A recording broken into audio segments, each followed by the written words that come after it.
Hello there guys, it's Captain Invisible here and welcome to another episode of the Britannia campaign for Medieval 2 Total War Kingdoms, and I am trying out my new microphone again. I think I've fixed the settings on it, so hopefully you guys can hear me okay over the music and things.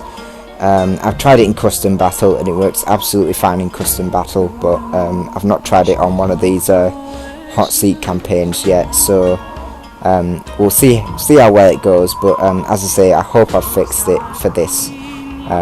So yeah, we'll load it up and we'll see how well it goes anyway. So load campaign. It's this one. So yeah, it's turn number 16. We're going to be playing, and it's going to turn out to be quite an interesting turn. I think there's a lot we need to sort and a lot we need to do in this turn. So enter password.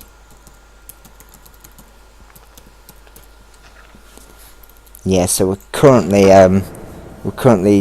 pushing for Norwegian territory and just defending against paladinbob and his forces. So a message from Erupting Tsunami.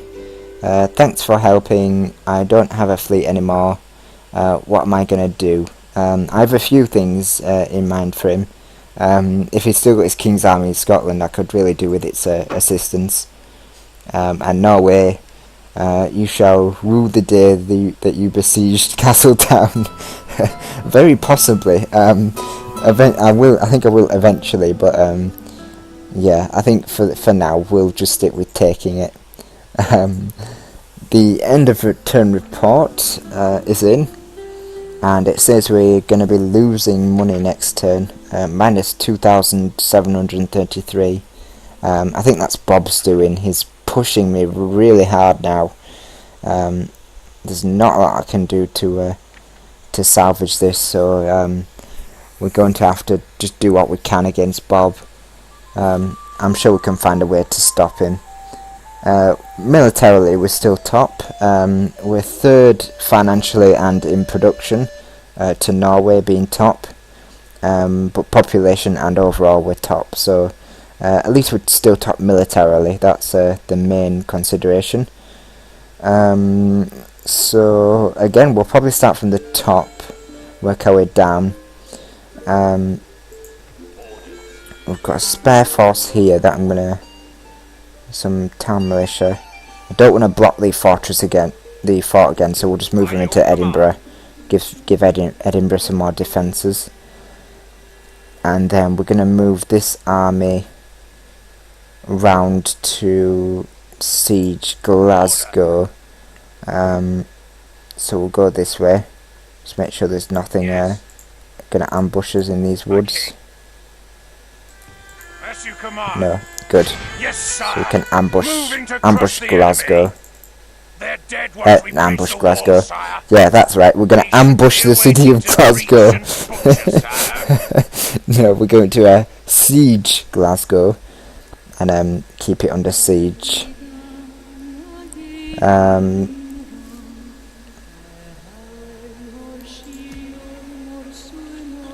Leave that to build.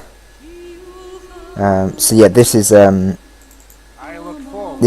Tsunami's army. It's quite a fancy one. It's the King's army, King Alexander's army. So yeah, oh, it's only 24 King Alexander. That's not bad. So yeah, I'm hoping he'll probably push towards Stirling and Perth. If we can push here towards Stirling and Perth, he'll actually be in quite a strong position. Because there's nothing really Swissman can do about it. He's got this force here, but it's severely weakened from attacking Perth. And I think the rest of his forces, I think he's got his Prince's army up here that may come down, but it might take him a while. Speaking of which, let me wish they'd never been born, sire. Speaking of taking a while, let's do that. I like my ladders over my siege towers because they don't take as long to build. You can build like 3 of them for every 1 siege tower. It's a bit crazy. So yeah, hopefully he can send his army up there. I'll message him at the end of the turn just to explain that. Other than that, the north of England's pretty secure. I just need to move that there, and I might switch these longbowmen around, put my more experienced ones in an army. We've got some forces here that we can move over to Chester as well. So we've got quite a nice force in Chester now. In fact, I could probably do some more.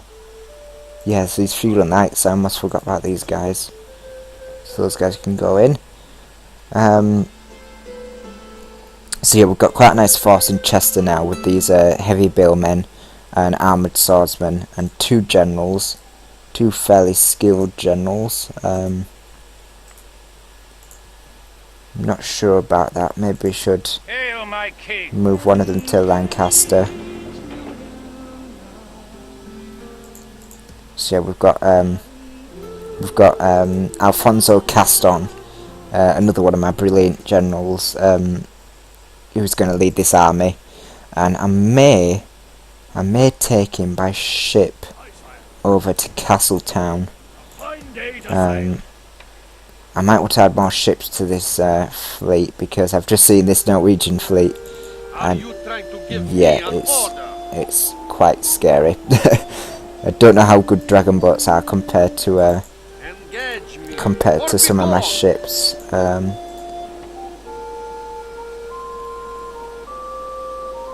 23, 12, 10, and my best ships are the Hulks. 35, 10, 12. So I think he's got more attack on his ships but less defense, whereas mine are higher in defense but less on attack and have more men. So my Hulks might be better than his dragon boats, but he's got 4 of them, 4 dragon boats and one of these long boats. Yeah, my cogs just aren't strong enough to take on any sort of dragon boat, so you will have to fight us for this water. Yeah, that'll be a fight that I'll just get my ass kicked in fleet wise. So yeah, we're just gonna build another ship in this fleet and hopefully that'll give us the edge, but I can never really trust auto resolve to do anything right.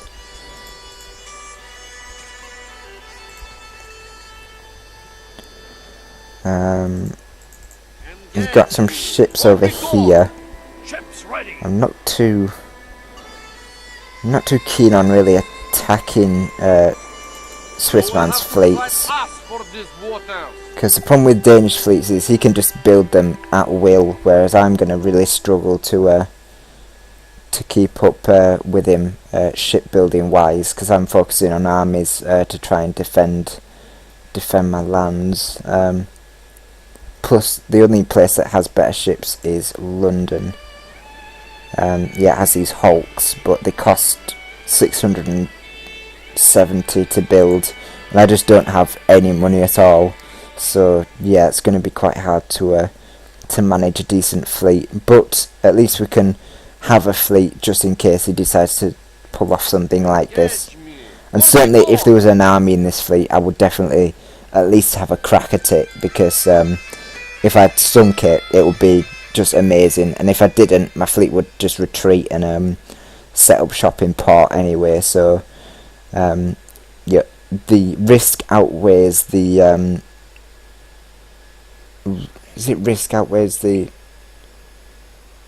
yeah, I forgot what the old saying is, but yeah, basically it's better to risk it, because the reward of defeating it would be higher than the casualties suffered if I lost.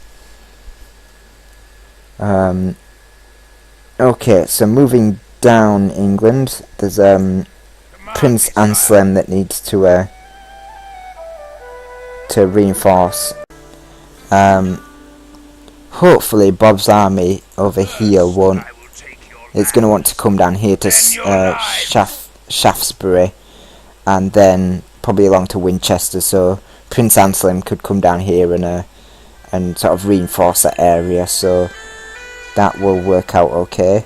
Bob's currently sieging here with an army, but I think this army could actually defend this place fairly easily. I mean, its walls are complete garbage, but yeah, it's in a decent enough position, and it's not going to be that easy to take for him, I don't think. Shaftesbury will. I think he's just going to walk over Shaftesbury. Yeah, it's not going to be the easiest place to defend, especially against an army like that. We've got some Bill men in here, some Bill militia and some heavy Bill militia. So we're going to move these guys into Oxford as well, just to help bolster Oxford's defence. But to be honest, Prince Anselm's going to come down here and help reinforce it anyway, so yeah, that's going to be good. And I think that's everything for England. Yeah, I have no money, and I'm literally going to be making. Yeah, I'm going to be going in the red next turn, so I need to fix that somehow, and I think the best way to do it is to take Glasgow and next turn and sack it. And just keep sacking it like I did with Dublin. No, take it, sack it, and just hold on to it to give me some money. Between Glasgow and Edinburgh, I think I'll have a strong line of defence against anything Swissman can throw at me. And if Tsunami can get his army up to Stirling, he could really do some damage to a Swissman. I'm reluctant to fight this battle just yet. Castles do have high defence, and these houseguards are ridiculous. I may end up reinforcing it with maybe a couple of armoured swordsmen and the ballista with Alfonso Caston at the head of the army, just to help reinforce this army attacking Castletown. But that'll be a battle for another time. I think this guy's good at he's a confident attacker, so he gets +2 when attacking, so he goes up to 5 stars. But I don't think he has his siege expert that Prince Anselm has. Okay, so yeah, we'll leave the army to just lay siege.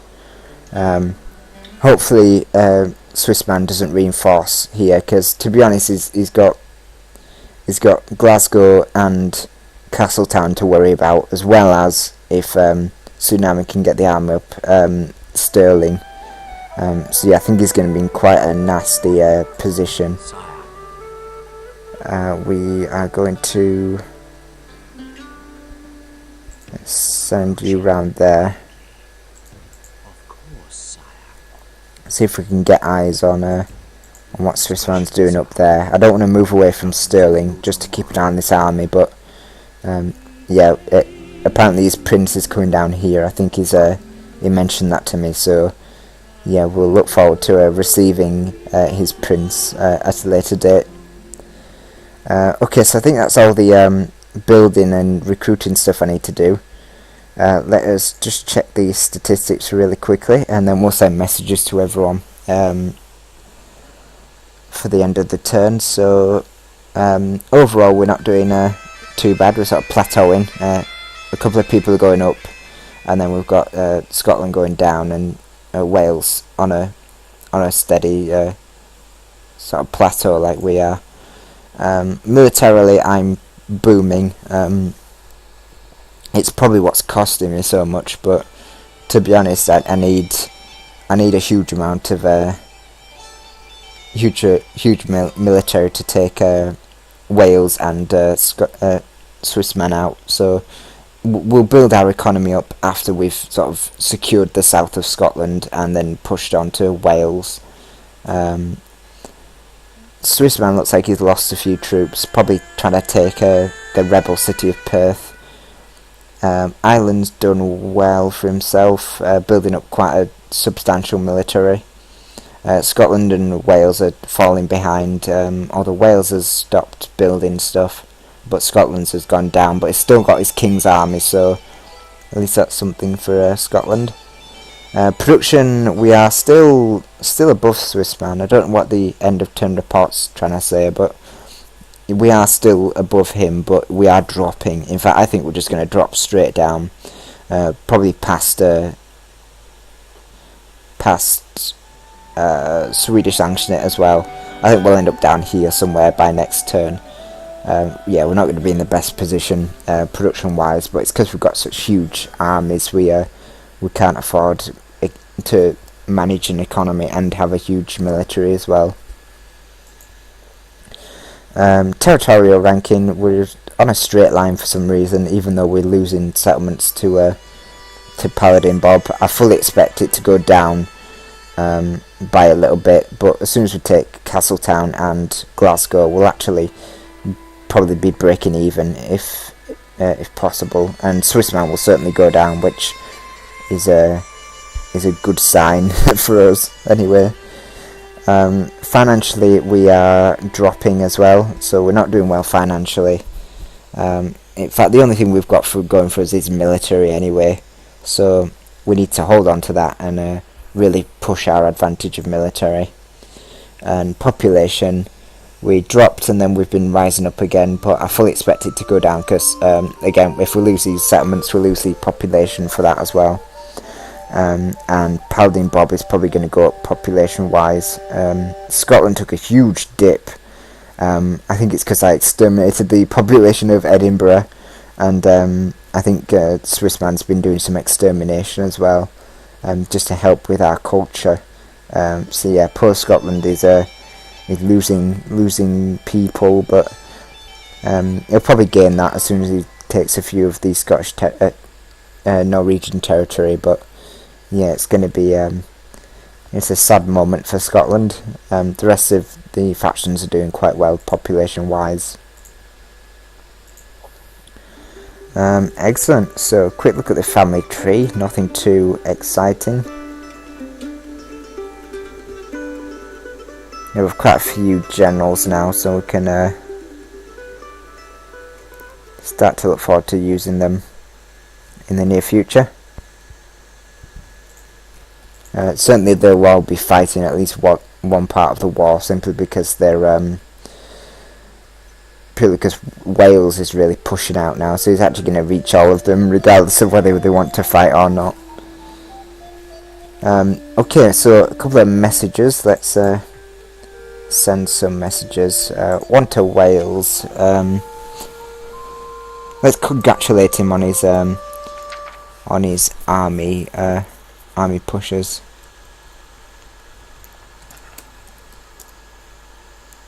Nice move, splitting up your forces, pushing on multiple settlements at once, but Prince Anselm the King Slayer is coming for you. So yeah, Prince Anselm is the prince that killed King Llewellyn. So yeah, I've renamed him Prince Anselm the Kingslayer. In fact, could I actually rename him? This is something I've always wanted to try. Let's no, I don't think it'll let me rename him. Ah, that's a shame. I could have done with renaming him. That would have really been quite a morale blow, I feel. Yeah, definitely. So yeah, we'll just leave it like that. Scotland. So you could always push on Sterling. Swiss man has been weakened, so we are in a great position to take back southern Scotland. You can attack the fort that is blocking north.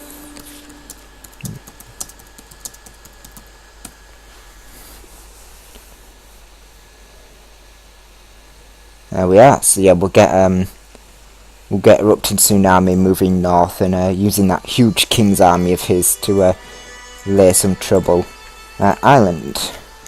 Things are heating up in Scotland. Me and Tsunami are going to claim Scotland back and free its people from Norwegian rule.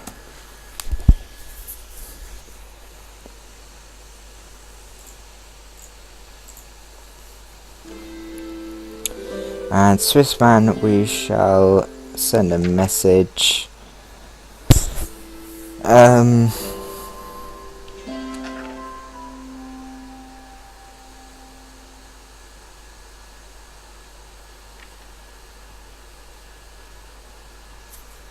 Let's say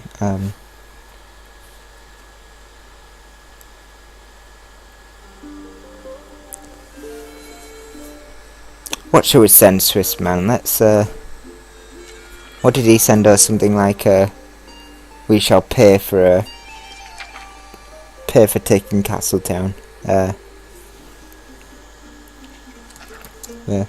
Scottish shall be free from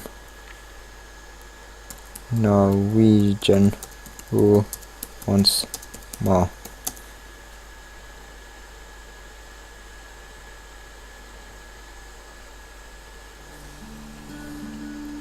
Prepare your armies. Prepare what armies you have left, for we are coming for you. Excellent.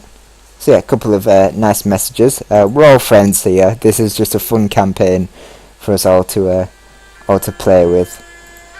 So yeah, it's all a bit of banter. I don't expect anyone to get hurt or any feelings to be hurt by it. Yeah, it's just all a bit of fun. I wonder if I could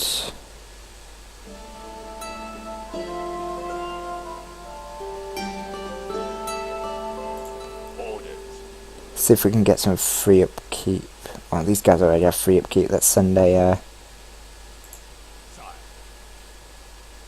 heavy billman. Just oh no, I can't move a heavy billman. It's gonna have to be a spearman just to hold that fort, because this is actually quite a good choke point. So if he does sort of go this way and I can't get here quick enough, then this army will kind of be blocked by this fortress. I think I'm not 100% sure whether this fortress just blocked the river, but we'll leave it there just as a precaution. What I could also do with doing is sending a spy this way, so I don't think we're going to be able to do it within the next few turns because of our financial troubles, but we'll find a suitable time to do it. Might not be this turn, but as I say, it'll be some turn. We'll get some spies out and just push into Wales. But yeah, we do have armies about the place, so hopefully we can push the Welsh back and really force the issue. Right, so yeah, that is turn 16, so we'll end the turn. We shall save the game. We shall rename it